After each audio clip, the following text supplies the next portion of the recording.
창세기부터 시작해서 우리가 지금 오늘 베드로 전서를 읽게 되었는데, 이 베드로 전서를 쓴 저자가 바로 베드로 사도입니다.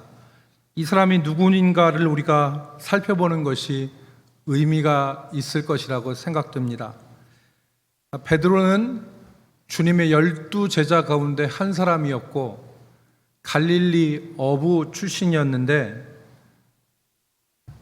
예수님의 공생의 3년 동안을 예수님과 함께 다녔습니다. 그러나 주님이 십자가에 달리실 때 베드로는 주님을 부인하고 말았습니다. 그러다가 부활하신 주님을 만나 회개하고 하나님의 양떼를 돌보는 사도로서 사명을 감당했습니다. 그렇게 약 30여 년 동안 사도로서의 사명을 감당하고 교회를 돌보다가 주후 65년 로마 화재 당시에 네로 황제에게 붙잡혀서 십자가 처형을 당함으로 순교한 사람이 바로 베드로입니다. 그렇다면 여러분, 이 베드로가 이 베드로 전서를 언제 썼을까라는 생각을 할 수 있는데, 구체적인 기록 연대는 정확하게 알 수 없지만 베드로가 순교하기 직전, 즉 AD 65년 이전에 박해 가운데 있는, 핍박 가운데 있는 소아시아에 있는 교회들을 향하여서 이 편지를 쓴 것이다. 그래서 여러분 1장 1절 말씀을 보시면요, 여러분 지도를 방송실에서 좀 띄워주시면 좋겠습니다. 1장 1절에 보면 예수 그리스도의 사도 베드로는 본도, 갈라디아, 갑바도기아, 아시아와 비두니아에 흩어진 나그네, 이게 수신자죠. 여러분 저기 보이십니까? 그 중앙에서 그 아시아라고 쓰여져 있는 곳이 있잖아요. 그 위가 본도와 비두니아라는 곳입니다. 그리고 그 옆에가 갈라디아, 그 옆에가 요즘에 전에 우리가 많이 그 터키에 가봤던 그 갑바도기아, 대린구유라고 하는 지하 8층 정도의 깊이로 땅을 파서 박해를 피해서 지하 동굴에서 사람들이 살았습니다. 그 박해의 현장이 갑바도기아죠. 그리고 아시아, 이 비두니아, 이런 오늘날로 얘기하면 터키 지역입니다. 터키. 저게 터키 지역이고, 아가야라고 쓰여진 곳이 그리스이고, 여기 여러분 보시기에 왼쪽이 이탈리아, 그러니까 이탈리아, 로마, 그리스, 터키 지역이 지금 우리가 보고 있는 지역입니다. 근데 오늘 우리가 지금 베드로 사도가 쓴 본도와 그 다음에 그 갑바도기아, 아시아, 비두니아, 그리고 갈라디아, 이 지역은 터키의 북부 지역을 가리키는 것입니다. 터키의 북부 지역. 그 사람들에게 편지를 썼습니다. 이들을 가리켜서 흩어진 나그네, 이들이 흩어진 나그네, 그러니까 디아스포라라고 하는 흩어진 믿음의 형제들에게 편지를 쓴 것입니다. 그렇다면 이번 주에 우리가 베드로 전서를 다 읽게 될 터인데요, 베드로 전서의 내용이 무엇이냐, 베드로서는 어떤 내용으로 편지를 썼느냐라고 우리가 질문을 던질 때 그 답은 박해 가운데 있는 성도들, 고난 가운데 있는 성도들은 어떻게 살아야 되느냐, 이것이 베드로서의 주제입니다. 그 박해와 그 핍박의 상황 가운데 성도는 어떻게 살아야 되느냐. 첫 번째로 사도가 말한 것은, 베드로 사도가 말한 것은 그리스도인들은 어떤 사람들이냐, 정체성을 말합니다. 우리가 오늘 읽은 2장 10절에 있는 말씀에 보면 9절 10절에 너희는 택하신 족속이요 왕같은 제사장이요 거룩한 백성이요 그의 소유된 나라라, 이렇게 말씀한 것도 정체성이죠.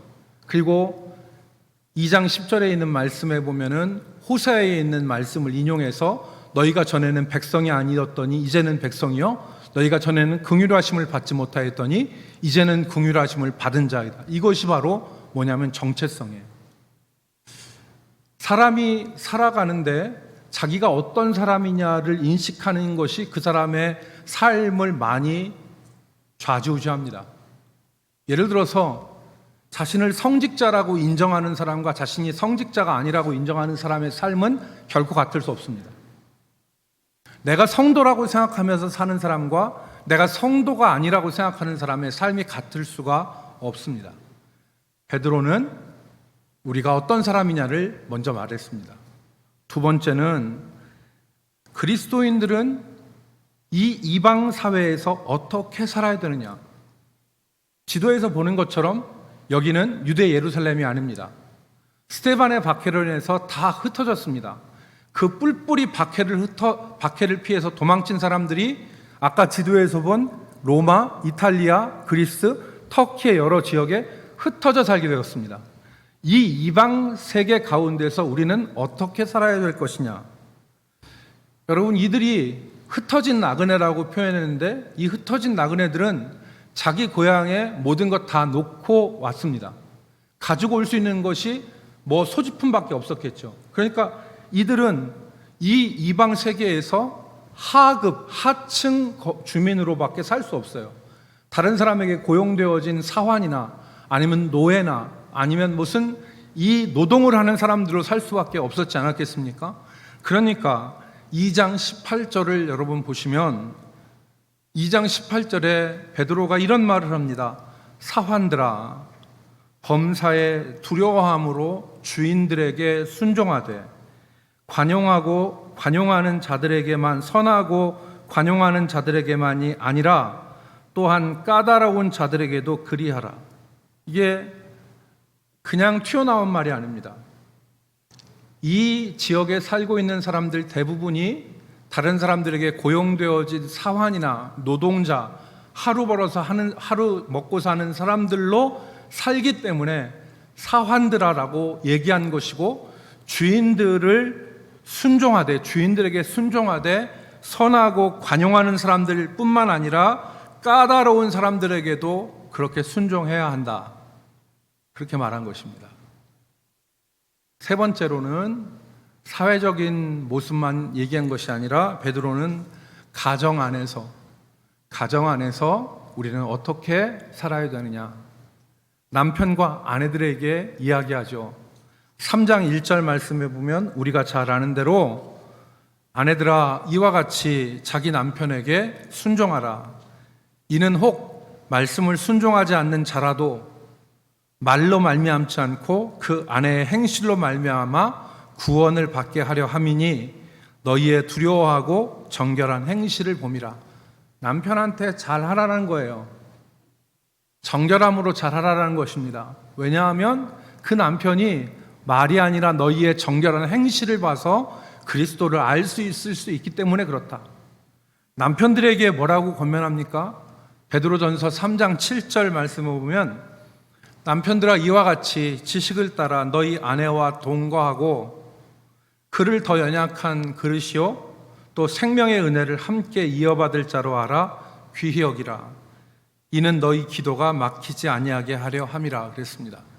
즉 사도가 얘기한 것은 남편과 아내의 관계, 그것에 대해서 말했습니다. 그리고 네 번째로는 교회 안에서 어떻게 우리가 살아야 되느냐. 장로들에게 말씀한 것이 베드로전서 5장에 기록되어 있습니다. 장로들아, 더러운 이익을 위해서 일하지 말고 주장하는 자세를 갖추지 말고 너희가 하나님의 종과 같이 섬기라. 그런 말을 하죠. 젊은이들에게는 장로들에 대해서 순종하라고 가르칩니다. 이러한 전체적인 다양한 내용들이 그 배경, 동일한 배경을 가지고 있는데 그것이 바로 뭐냐면 그들이 닥쳐 있는 핍박과 고난이라는 상황입니다. 그 핍박과 고난 가운데서 어떻게 살아야 되느냐, 그것을 말하는 것입니다. 그럼 네 번째로 우리가 베드로 전서를 기록할 당시에 성도들이 당했던 그 고난, 박해는 어떤 것이었느냐, 우리가 그것을 생각해 볼 필요가 있습니다. 오늘 본문인 베드로 전서에 보면 이 고난, 핍박이란 말이 도처에 기록되어 있습니다. 그러니까 베드로전서 1장 6절 말씀에 보면 이렇게 기록됩니다. 그러므로 너희가 이제 여러 가지 시험으로 말미암아 잠깐 근심하게 되지 않을 수 없으나 오히려 크게 기뻐하는도다. 여기에 여러 가지 근심이란 말을 써요. 여러 가지 시험으로 말미암아 근심하게 되지 않을 수 없으나. 두 번째, 아까 우리가 봤던 베드로전서 2장 19절로 20절 말씀에 보면 부당하게 고난을 받아도, 무슨 말입니까? 잘못을 해서 고난을 받는 게 아니다. 이유 없이 고난을 당하는 거예요.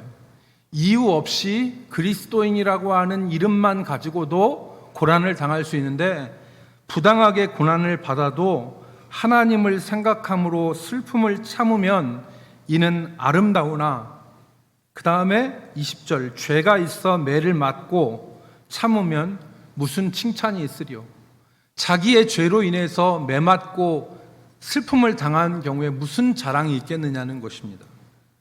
베드로전서 4장으로 넘어가도 역시 고난이라는 말이 나옵니다. 사랑하는 자들아, 너희를 연단하려고 오는 불시험을 이상한 일 당하는 것 같이 여기지 말고, 여기에는 불시험이라는 말을 썼습니다. 그리고 베드로전서 4장 19절에 보면 그러므로 하나님의 뜻대로 고난을 받는 자들은 또한 선을 행하는 가운데 그 영혼을 미쁘신 창조주께 의탁할지라. 고난받을 때 그의 영혼을 하나님 앞에 의탁해라, 이런 말을 하고 있습니다. 그러니까 곳곳에서 고난이라는 말이 베드로전서에는 나오는데 어떠한 고난이었느냐? 두 번째로, 그러면 먼저 그리스도인들은 유대인들에게 핍박을 받았습니다. 잘 아시는 대로 바울 사도가 다메섹으로 가던 중에 시력을 잃었는데, 다메섹으로 가던 목적은 예수 믿는 사람들을 결박해서 잡아오는 그러한 목적이었습니다. 오늘날로 얘기하면 구속영장을 발부받아서 예수 믿는 사람들을 결박해서 오려고 사도 바울이 다메섹으로 갔던 것입니다. 스데반의 박해는 아시죠? 스데반은 예수 믿는다는 이유로 돌을 맞아 죽었습니다. 그때에 예루살렘에 있었던 사람들이 더 이상 예루살렘의 박해 때문에 있을 수 없어서 흩어진 것이죠. 뿐만 아니라 우리가 지난번에 살펴봤던 야고보서, 주의 동생 야고보서는 62년에 대제사장들에 의해서 성전 이 높은 곳에서 밀침을 당했습니다. 그래서 떨어져서 죽진 않았는데, 그 떨어져서 죽지 않은 야고보를 곤봉으로 대제사장이 때려서 죽게 만들었습니다. 이게 그리스도인들이었습니다. 그러니까 유대인들에게 박해를 당했고, 그들을 피해서 간 소아시아와 같은 아까 얘기했던 갑바도기아, 비두니아, 본도, 아시아, 갈라디아 같은 곳에서는 이방인으로 살았는데 그 지역에 있는 사람들에 대해서도 환영을 받지 못했습니다. 왜냐하면 유대인들은 자신들의 신전에 와서 신전 제사 의식에 참여하지 않았습니다. 우상을 섬길 수 없기 때문에 그들의 신전에 가서 제사하지 않았습니다. 먹는 것도 가렸습니다. 사람의 피, 그러니까 그 짐승의 피, 돼지고기 같은 것은 먹지 않고 주일은 반드시 쉬었습니다. 안식일을 지킨 것이죠. 이런 상황들이 그들을 환영받지 못하게 만들었고, 이상한 소문이 돌았습니다.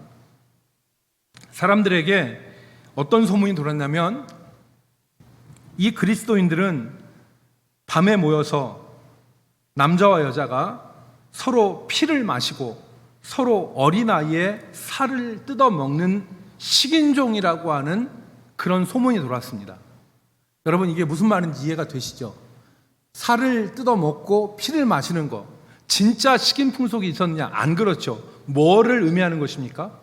성찬식을 의미하는 것이죠. 성찬에 내 살을 먹으며 내 피를 마시지 아니하면 너희 속에 생명이 없느니라, 이런 얘기를 하니까 이 사람들은 식인종들인가 보다라는 오해가 생긴 거예요.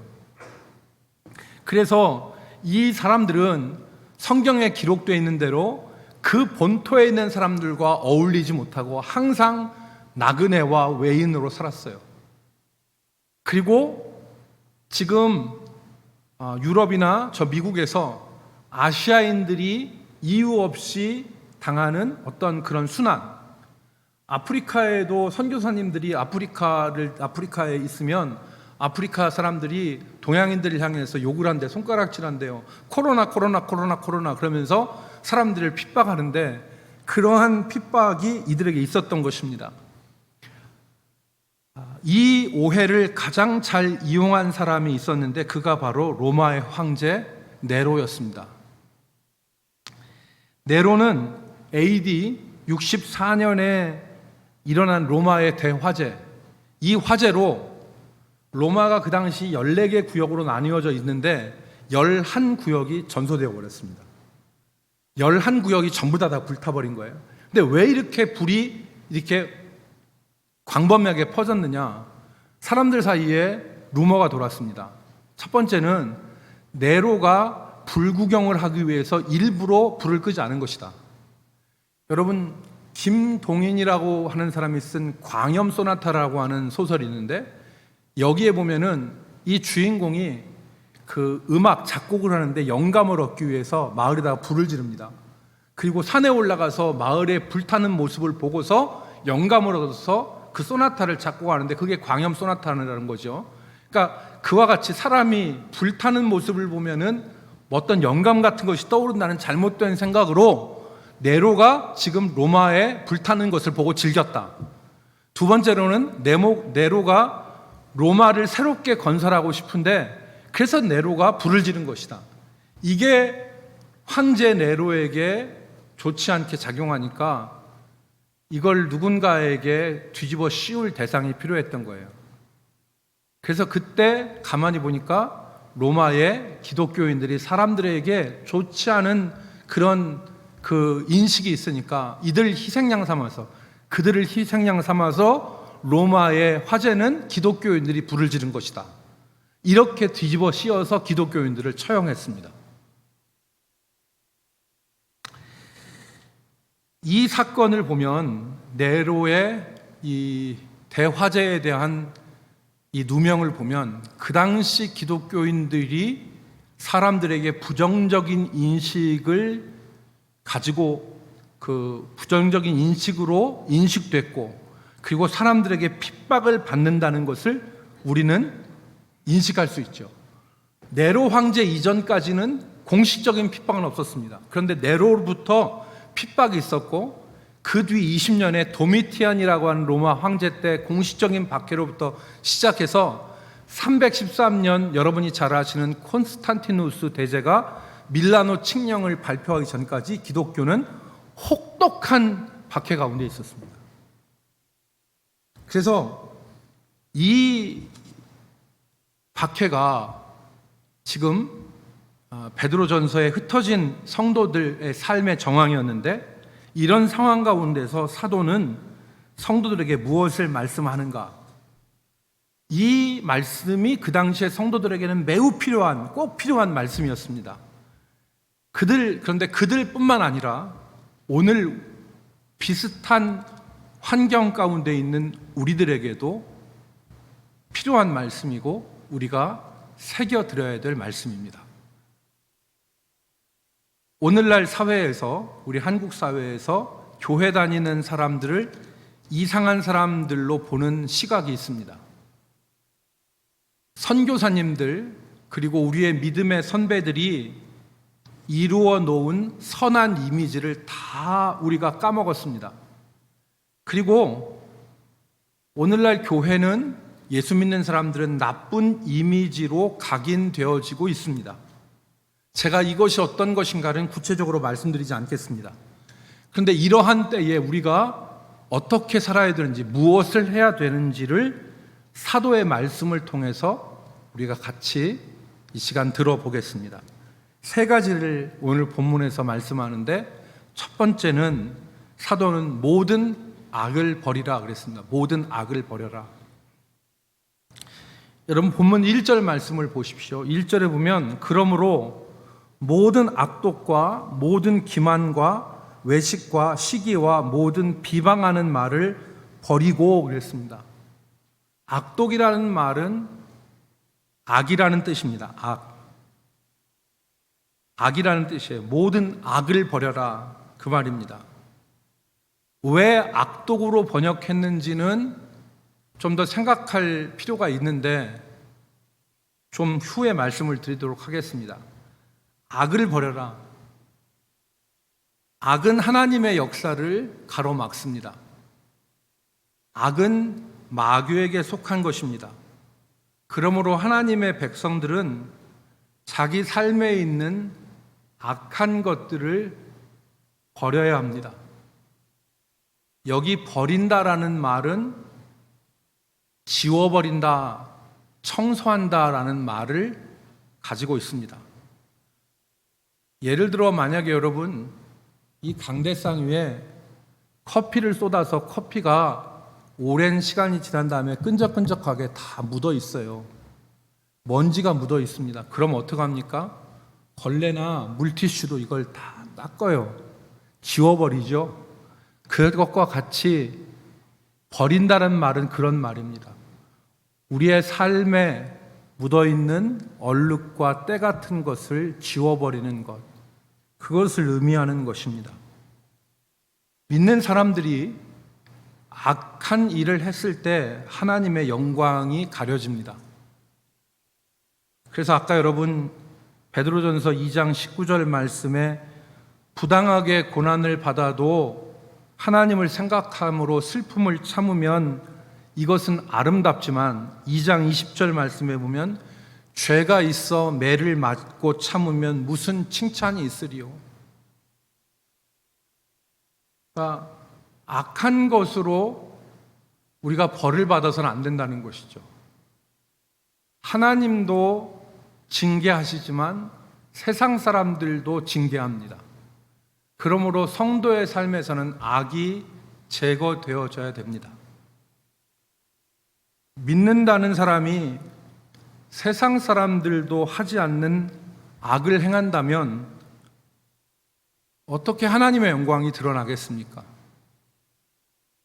믿음이 없는 사람들도 신실하려고 애쓰고 노력하면서 자기가 뱉은 말을 책임지려고 노력하면서 사는데 믿는 사람이 거짓말하고 악을 하고 사람을 속이고 심지어 도둑질한다면 어떻게 하나님의 영광이 드러나고 어떻게 전도가 되겠습니까? 지금 상황이 어떤 상황이에요? 전부 다 하나님을 믿는 예루살렘 공동체가 아니에요. 지금 주변에는 이방 종교를 믿는 자신들을 핍박하는 사람들로 가득 차 있어요. 그 가운데서 악을 행했을 때 하나님의 영광이 드러나겠느냐? 믿지 않는 사람들도 사람들을 대할 때 예를 다해서 대하는데 소위 믿는 사람들이, 목사라는 사람들이, 교회의 중직자들이 사람들을 무례하게 대하면 어떻게 하나님의 영광이 드러나겠습니까? 여러분, 남아공에 넬슨 만델라와 함께 남아공 인종차별의 상처를 보듬은 투투라고 하는 이 남아공 성직자가 있습니다. 1984년에 노벨 평화상을 받았는데요. 이 사람은 흑인입니다. 흑인이지만 최고 반열의 성직자에 오른 사람입니다. 근데 이 투투라고 하는 사람이 어린 시절 흑인으로 멸시와 천대를 받았는데 이 어린 소년의 마음에 감동을 준 백인 한 사람이 있었습니다. 어느 날 어머니와 함께 이 소년이 손을 잡고 길을 가는데 오늘 우리가 보는 논두렁과 같은 좁은 길이에요. 반대편에 누가 걸어오고 있었냐면 백인 남자가 걸어오고 있었습니다. 당연히 백인이니까 흑인이 길을 옆으로 비켜야 됩니다. 그리고 백인이 먼저 지나가야 되는데 그 백인 신사가 이 어린아이를 데리고 오는 흑인 모자에게 길을 양보하여 몸을 비켜줬습니다. 항상 탄압과 핍박을 받았던 어린 소년이 어머니에게 묻습니다. 어머니, 저 사람이 누구입니까? 그랬더니 저 사람이 성공의 사제란다. 여러분, 우리의 등에는 우리의 얼굴에는 축구 선수나 운동 선수의 등 번호처럼 그리스도인이라고 하는 보이지 않는 표시가 붙어 있습니다. 우리가 예수 믿는 것을 사람이 알아요. 그런데 사람들을 향하여서 악을 행하거나, 여기 기만이라는 것은 속이는 거예요. 거짓말하는 거예요. 그것을 행하면 어떻게 우리가 하나님의 영광을 드러낼 수가 있겠습니까? 악을 버리라는 것입니다. 베드로전서 3장 16절 말씀에 보면, 베드로전서 3장 16절에 보면 선한 양심을 가지라. 이는 그리스도 안에 있는 너희의 선행을 욕하는 자들로 그 비방하는 일에 부끄러움을 당하게 하려 함이라. 그리스도인이라고 이유 없이 미워했는데, 그리스도인이라고 욕을 했는데, 선을 행하는 그 모습을 보고 자기가 알지도 못하면서 욕한 것이 부끄러워질 수 있도록 하라는 것입니다.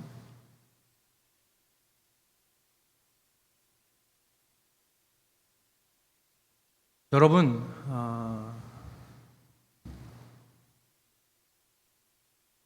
우리가 이 말씀을 우리 삶을 통해서 다시 한번 잘 생각해 봐야 합니다. 지난주에 말씀드렸던 바와 같이 우리가 만나는 시장 아줌마, 우리가 만나는 상점의 직원들, 우리 거래처 사람들, 내게 찾아오는 학생들, 내가 찾아가서 만나는 민원인과 공무원들, 이런 모든 사람들에게 우리의 삶이 어떻게 드러나는가, 이것에 대해서 지금 베드로 사도가 말하는 것입니다. 뿐만 아니라, 이 외인뿐만 아니라 베드로는 본래적으로 교회 안에 있는 형제와 자매를 대하는 일에 대해서 말하는 것입니다. 교회 안에서 모든 악독과 기만, 아까 여기서 왜 모든 악이라고 말하지 않고 악독이라고 했느냐? 성도와 성도가 서로 부딪혀서 싸울 때 악이 상승작용을 하면 이게 심각한 모습으로 드러납니다. 어제까지 권사님, 집사님, 형제님, 자매님 부르던 사람들이 한번 싸우기 시작하면 악독을 떨죠. 그런 모습이 발생하는 것을 버리라는 것입니다.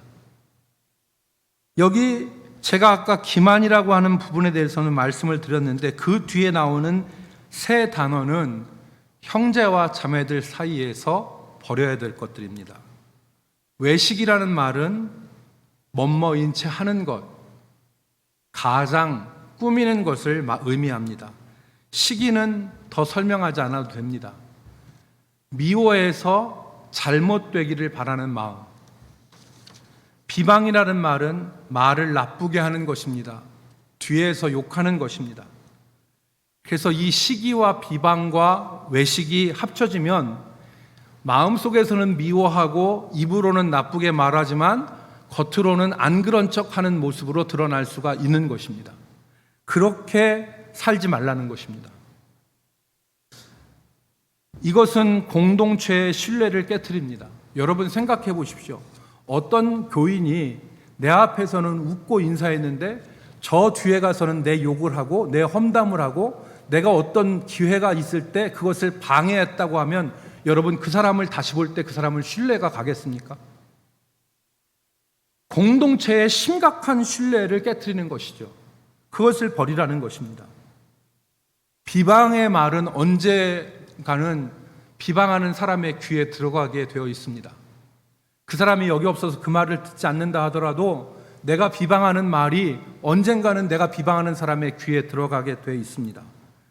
조금 서운하고 섭섭하다고 해서 마음속에 그 사람이 안 됐으면 좋겠다라고 하는 마음을 가지는 것이 시기입니다.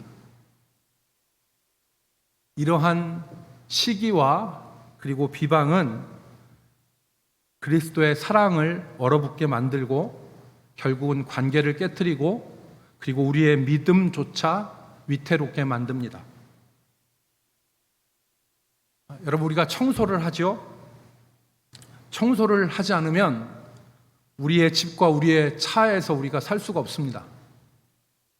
저는 신호등이 걸리면 옆에 물티슈를 가지고 차 안에 여러 가지 좀 닦아요.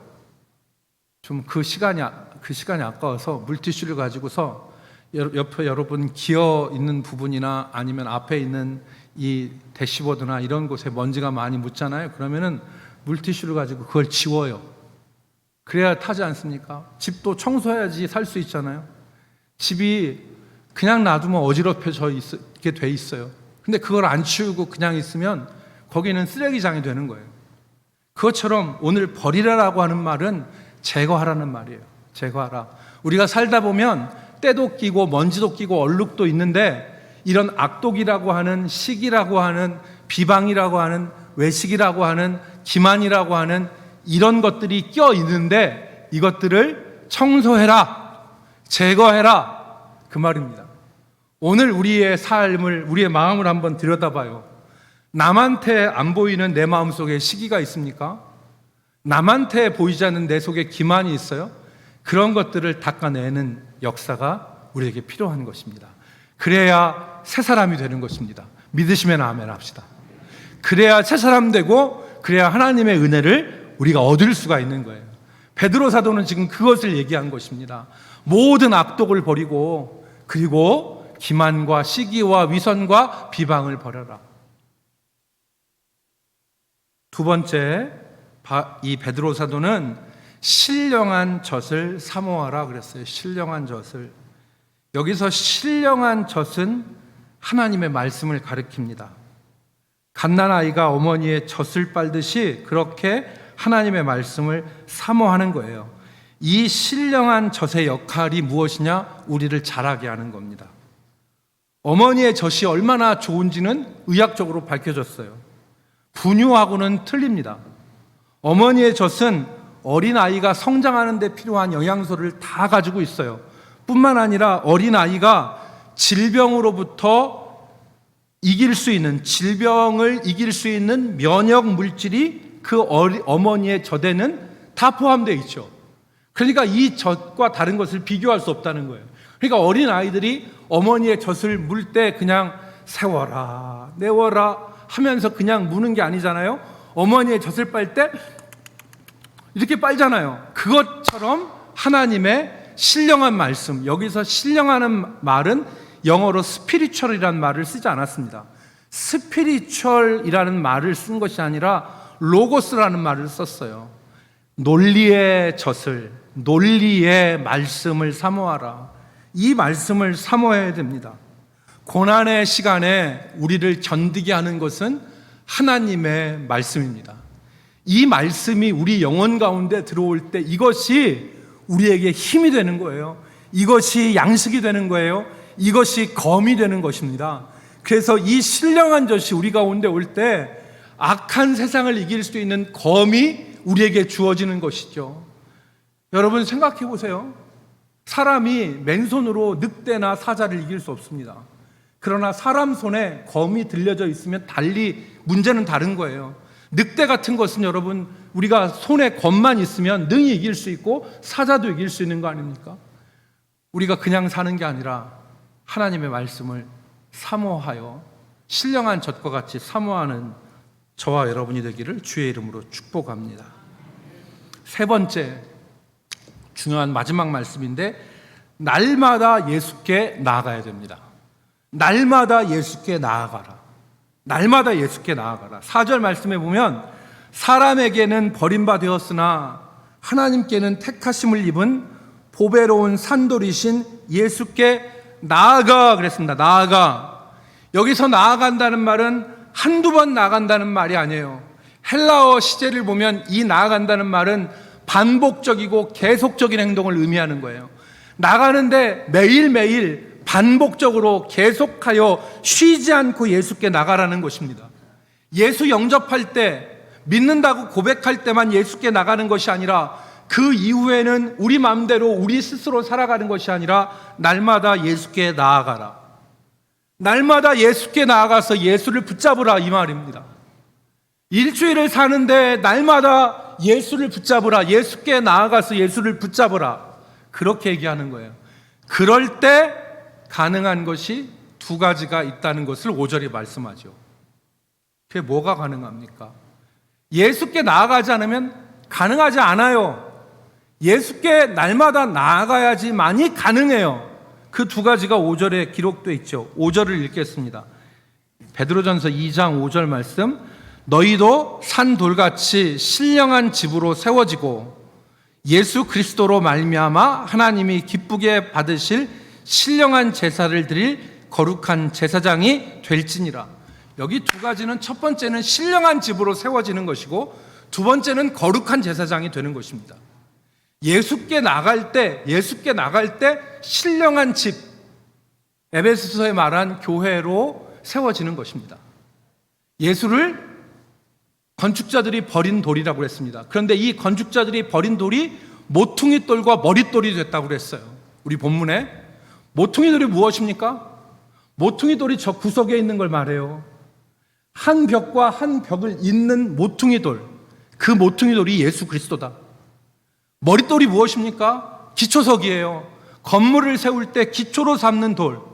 그리고 그리스 지역에 가면 옛날 시골에서 돌다리, 다리가 없는 아치형 돌다리, 그 돌다리의 가운데 있는 돌, 이 돌이 빠지면 다리는 무너져요. 근데 이 머릿돌이 있으므로 이 다리들이 견고하게 쓰는 것입니다. 그러니까 신령한 집으로 세워지기 위해서는 날마다 머릿돌 되고 모퉁이 돌 되신 예수 그리스도께 나아가지 않으면 집이 무너진다는 얘기예요. 집이 세워지지 않는다는 얘기입니다. 우리가 신앙생활 하는데 주일 나와서 예배 드리지만 일주일 동안 예수께 나아가지 않고 내 마음대로 살면 내 삶이 영적으로 결코 세워질 수 없습니다. 날마다 예수 그리스도께로 나가는 거예요. 그래서 모퉁이돌 되시고 머릿돌 되시는, 기초석 되시는 예수 그리스도를 붙잡고 그와 함께 신령한 집으로 세워져 가는 것입니다. 더불어서 말하는 것이 거룩한 제사장이 되는 거예요. 하나님과 교통할 제사장이 무엇입니까? 라틴어로 폰티펙스죠. 다리를 놓는 사람입니다. 이쪽에서 이쪽 다리를 놓는데 이 다리를 결코 제사장 예수 그리스도가 없으면 하나님께로 나아갈 수 없는 것입니다. 그러므로 날마다 나아가라는 거예요. 날마다 나아가라. 날마다 나아가라. 여러분, 우리가 지난 새가족 환영 시간에 우리 김민아 집사님이 모태신앙으로 30여 년 동안 자기가 신앙생활하고 결혼하고 애들 낳고 이렇게 살았는데, 우리 교회에 등록하여서 우리 교회에서 진행하는 말씀 묵상이 말씀 읽기에서 성경을 읽었더니 이전에 경험할 수 없었던 뜨거움을 경험했다고 간증하지 않았어요? 신령한 젖을 사모하고 날마다 예수 그리스도께 나가는 거예요. 여러분이 말씀 묵상해 보면 하루에 감사 조건 3가지가 있잖아요. 그걸 쓰다 보면 그냥 안 나옵니다. 하루를 마감하고 쓸 때는 하루를 역산하죠. 돌아봅니다. 내가 어떤 일이 있었을까?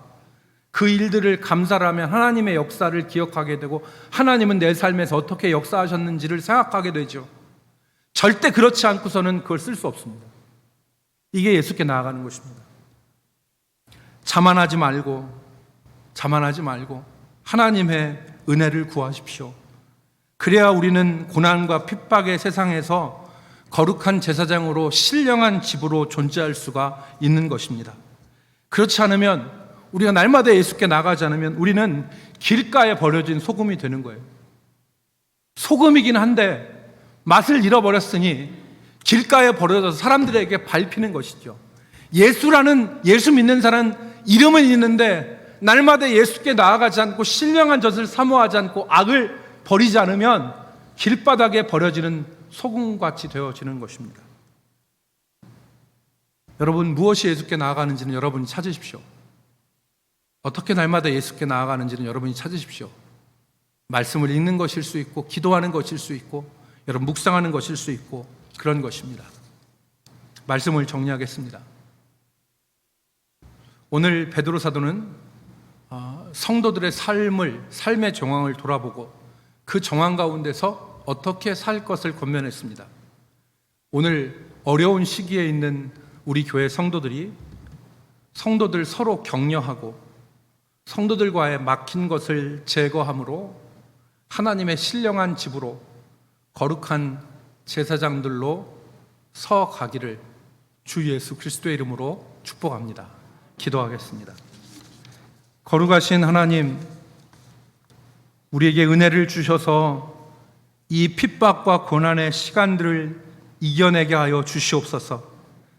내일부터는 대전도 4단계 거리두기가 시행된다는 소식들이 들려오는데 우리가 어찌 되었든 간에 하나님 앞에 예배하는 것 잃어버리지 않게 하시고 우리 성도들 사이에 외식과 시기와 비방하는 말들을 버리고 모든 기만과 악을 버려 성도의 사랑을 증폭시킬 수 있도록 역사하시고 인도하여 주시옵소서. 함께 하실 것을 원하옵고 예수님의 이름으로 기도 올리옵나이다. 아멘.